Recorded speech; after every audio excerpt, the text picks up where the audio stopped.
Welcome to the She Said Privacy, He Said Security podcast.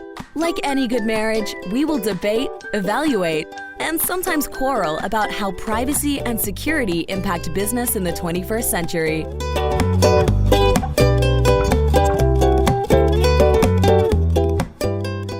Hi, Jody Daniels here. I'm the founder and CEO of Red Clover Advisors, a certified women's privacy consultancy. I'm a privacy consultant and certified informational privacy professional, providing practical privacy advice to overwhelmed companies. Hi, I am Justin Daniels. I am a shareholder and corporate M&A and tech transaction lawyer at the law firm Baker Donaldson, advising companies in the deployment and scaling of technology. Since data is critical to every transaction, I help clients make informed business decisions while managing data privacy and cybersecurity risk, and when needed, I lead the legal cyber data breach response brigade. And this episode is brought to you by Red Clover Advisors. We help companies to comply with data privacy laws and establish customer trust so that they can grow and nurture integrity. We work with companies in a variety of fields, including technology, e-commerce, professional services, and digital media. In short, we use data privacy to transform the way companies do business. Together, we're creating a future where there's greater trust between companies and consumers. To learn more and to check out our best-selling book, Data Reimagined, Building Trust One Bite at a Time, visit redcloveradvisors.com. Well, hello, Mr. Chatterbox. I found a spider web when I was putting my feet up on a chair that I'm not supposed to, and he actually had a catch. And so I dealt with the entire thing for you. Oh, that was so nice. Thank you. I do appreciate that. And just for our listeners, that will get me at least 5 minutes of goodwill. Maybe 6. 5:30. All right, let's come back to privacy. Security. No, security today. It's security today. Security today. Yes. I talk privacy all day. It just comes out of my... Okay. So today we have Brett Ewing, who is the co-founder, CEO, COO of AXE.AI. And AXE.AI is a cutting-edge cybersecurity SaaS startup, and he also serves as the Chief Information Security Officer at 3D Cloud. He has built a career in offensive cybersecurity with a focus on driving exponential improvement. Brett progressed from a junior penetration tester to chief operating officer at Strong Crypto, a provider of cybersecurity solutions. So we're going crypto and AI. Oh, happiness for you. Yes. Hi, Brett. How are you? Hi, doing great. How are you? Welcome to our party. Yeah. All right. We always like to get our party started by understanding people's career progression. So, Brett, tell us a little bit about yours. Yeah, so like you talked about in your monologue, I started out with Strong Crypto Innovations. Has nothing to do with cryptocurrency, unfortunately, outside of we'll hack your crypto wallets if you want us to try that. It was named 19 years ago during the crypto wars, so different generation of crypto. But I built AXE.AI and was a co-founder, and also built a nonprofit called Hack Dayton, where we do educational outreach for offensive security hacking and teach applied skills to get people workforce ready.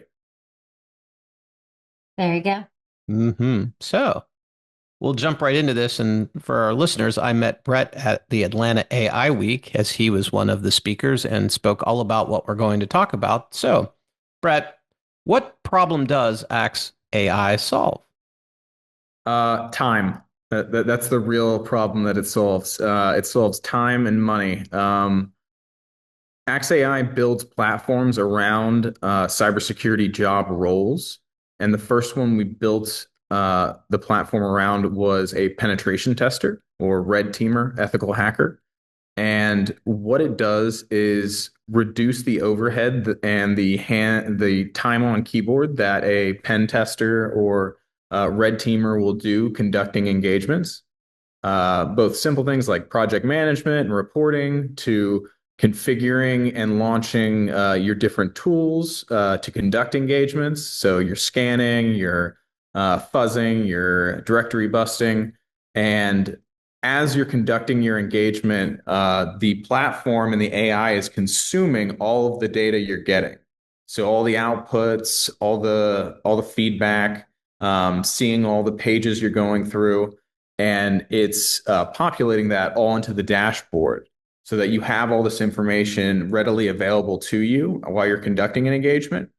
And it's also intuitive in that it starts building to-do lists as it sees you progressing. So as you spend an hour trying to hack the web server, it knows you haven't checked the SMB shares or the SSH port, and it's creating to-do lists and configuring the tools for you to be able to continue enumerating and testing the rest of the environment. So it's kind of like your little assistant that's picking up things what you did do and didn't do along the way. Justin, you were saying earlier how you have companies saying how they can infuse AI in a variety of different security tasks. And so one of those that people are asking about is penetration testing. How can AI transform that type of testing? So with our platform, we've been able to do some really interesting A/B testing, and effectively, we're able to take what used to take about 2 to 3 weeks of penetration testing and then report writing, and reduce that down to 3 or 4 days. And that is a exponential leap that allows us as testers to both spend more time operating in that unknown space where we find 0 days and new CVEs, as well as being able to now offer more continuous penetration testing services and capabilities. So instead of you getting a test once a year, maybe you get a test once a quarter or every month, because now we're able to scale that effectively with the time reduction and what it takes for us to test. Brett, I'm curious, does it matter the size of the company for reaping these types of benefits? So size always plays a factor. But with the way we've been able to develop the platform, the larger the company, I would say almost the faster the more benefit you get from the speed. Because if it's a smaller entity, let's say it's like 100 IPs or something like that, that after you've configured everything properly, you can get that routine down pretty smooth. But when you get into the thousands of IPs that you're testing and everything's changing so consistently, that's where you get a lot bigger value add by integrating our platform. Is the continuous nature of the testing is able to pick up more things quicker and see those subtle changes that you make in your infrastructure. Thank you for clarifying. I think that's really helpful. So, Brett, with AXE.AI, or just from your general experience, how are you seeing AI impact the kinds of cybersecurity tools or risk assessments or things that can be done? We just talked about penetration tests, but else are you seeing AI being deployed when it comes to cyber tools to either help offensive cyber or to detect potential malware, other mayhem of threat actors? Yeah, it's really interesting how the kind of ebbs and flows of all new technology go. The When AI was first really getting out there, and we were starting to, ChatGPT had become, available to the public and things. The detection mechanisms were getting really strong, and it went from us being able to very easily bypass, most, if not all, MDR, EDRs relatively easily, to the advent of AI, and then our ability to bypass dropped dramatically. And then about 6 to 12 months after that, the red teamers started building their own capabilities to bypass EDR, MDR, and now we're back on that other side of things where now as red teamers we can leverage these like AI randomization to our exploits and bypass all the leading EDR, MDR, SOC detection capabilities using our own AIs. Yes. No follow-up questions? Well, You just had a whole conversation. I know. Well, I know you're buzzing with questions. You want more detail. Well, I think the one other area I'm interested in, if you have a thought on this, Brett, is a lot about how AI might help with the kind of threats that you're getting on the cloud, because as you know, the cloud from a business efficiency standpoint is really helpful, but from a security standpoint, it becomes a common point of failure. Mhm. And so I just was curious, in your experience, if you'd started to see anything around the kinds of AI that might be available to help identify threats with cloud computing, because I'm thinking you're going to start to see people dump all kinds of logs and other information into AI to have it maybe identify patterns of malicious behavior that maybe the cybersecurity humans in the loop hadn't seen, and that helps them become better at identifying, detecting, and responding to threats before they metastasize into a data breach. Yeah, absolutely. We are seeing that live. Like Microsoft's Defender capabilities. Nowadays, when you send an exploit through, if it doesn't understand what is happening, if it feels like there's some, this is potentially malicious, or this is, has some functionality that the defender doesn't understand, it will send that information straight up to the cloud, and then they start analyzing it in like these deeper ways. So the detection is really, yeah, like forced us to step up our game from the red teamers perspective. And similar to like how Virus Total was back in the pre-AI days, is as soon as these new signatures of attack get processed, they are now everyone knows them.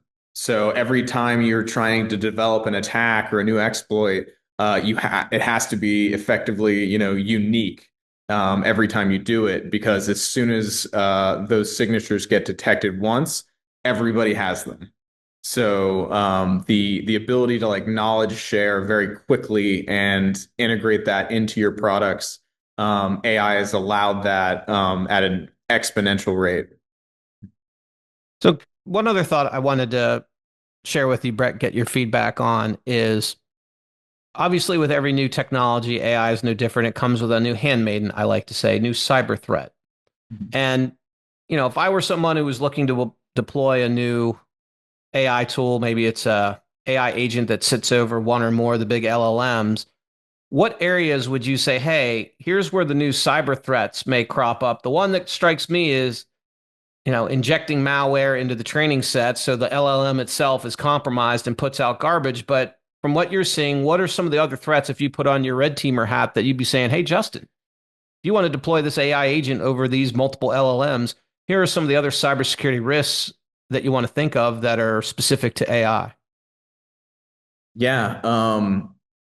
One of the things we've learned is that most LLMs will effectively just kind of like start breaking down after like 80 requests. So if you ask it a question uh, 80 times, it will start just breaking outside of its parameters and giving details that it's not supposed to, or specifically not supposed to, like understandings of how the LLM itself is built or written. And so when if you're worried about it potentially processing information that you don't want out there, confidential, proprietary customer information or data, and the developers will say, "Oh, well, we've got these guardrails in place so that that information doesn't get leaked." Well, actually, if you just basically brute force the AI and by asking it questions over and over again, it'll eventually just start spilling out details that it was specifically trained not to give out. So since it's a new paradigm, since it's a new technology, there are all these emerging threats that we're just not ready for. One of the things I talked about, or I talk about one of my speeches, is there was a little infiltrator robot that got released into a robotics factory, and it didn't hack anything. It just communicated with the other robots and convinced the other robots that it was trustworthy, and it walked all the robots out the door in basically the world's first robotic Right. Workers protest. Like, I need to stop laughing. First is on the reference of 80. Is that in a certain period? Is it 80 right away? Is it 80 ever? I'm curious for more. So yeah, it's like 80 requests. Grant, some of the larger ones have started to build remediations around it, but larger LLMs like ChatGPT or Claude. But yeah, it's after it's I can't remember the exact number, but it's like to the certain power, you'll basically start breaking outside of the LLM's parameters. And we found that about 80 questions is a pretty good breaking point for when the LLM starts acting outside of its guardrails. Speaking of LLMs, and we shared this risk. We also shared potentially robots creating strikes. But back to LLMs, what are some of the other big cyber risks that you're starting to see, especially with these larger companies who might have multiples? Yeah, I mean, some of the big risks coming about that we're hearing about, the deep fakes are really taking over both voice and video. So it's the social side of things that's really ramping up as far as the attack surface, because the human's always the easiest component to attack. Um, now and as that it just gets very it's very persuasive. Your CEO calls you, it sounds just like them, and they talk you through sending them, maybe there's a wire transfer or something like that. That was one of the big hacks that happened in the early days. Say early days, this is like 2 years ago, that $10 million, right, got transferred to a account that was owned by hackers. But the analyst, from his perspective, got on a Zoom call with his CFO, and his CFO told him what to do and where to send it. That's a tough attack to prepare yourself for. Yeah, for sure. So, deep fake Justin. Hmm? Could have your deep fake Justin. Yes, he was there at the AI conference. Yes, he works well. Mm. I'd rather have the avatar who will text with my wife and be me and she won't know it. That's my favorite one. We're going to retract that goodwill. That's I told you it wouldn't last more than 5 minutes and 30 seconds. So, Brett, do you have based on all of your experience, a best cyber tip that you would share with our audience? best cyber tip. For base level people, it's get a password manager, use randomized passwords, and multi-factor everything. That is like your best defense as an individual and as someone that's not particularly cyber savvy.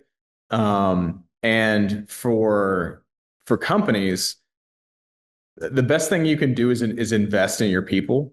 That is your best line of defense. It's not spending all this money on software or technology. It's having people that understand what your business is built on and how to properly secure it. So, invest in training, invest in certifications and education, and just try and be a company that has an environment of continuous learning and continuous education, and you're going to be a lot better off than the vast majority of companies out there. Ongoing training. The call I had right before our podcast recording here, we were talking about training actually for AI. And I specifically said, you're going to need to think about how you're going to continue this, because as soon as we're done, I hope people will remember a few things, but then it needs to continue, right? So anyone listening, when you do training on any topic, people will remember 1 or 2 items, and you have to maintain it on an ongoing basis.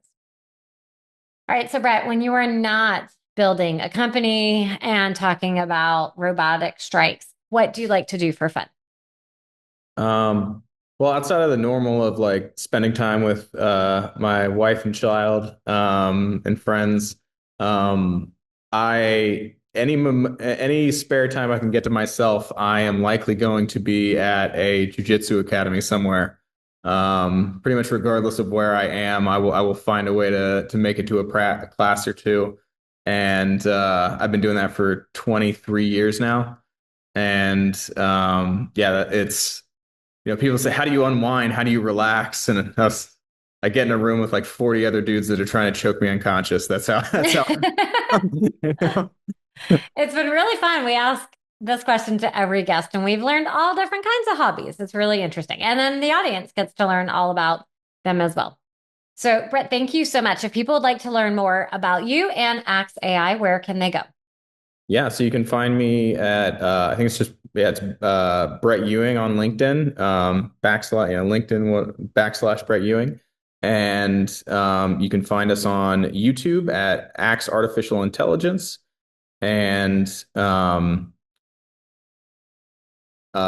obviously our website AXE.AI, and we also have hackdayton.org, where you can find out all the things we're doing in the nonprofit space. Amazing. Well, Brett, thank you so much for coming and sharing. We really appreciate it. Thank you. Thank you so much for having me. Thanks for listening to the She Said Privacy, He Said Security podcast. If you haven't already, be sure to click subscribe to get future episodes and check us out on LinkedIn. See you next time.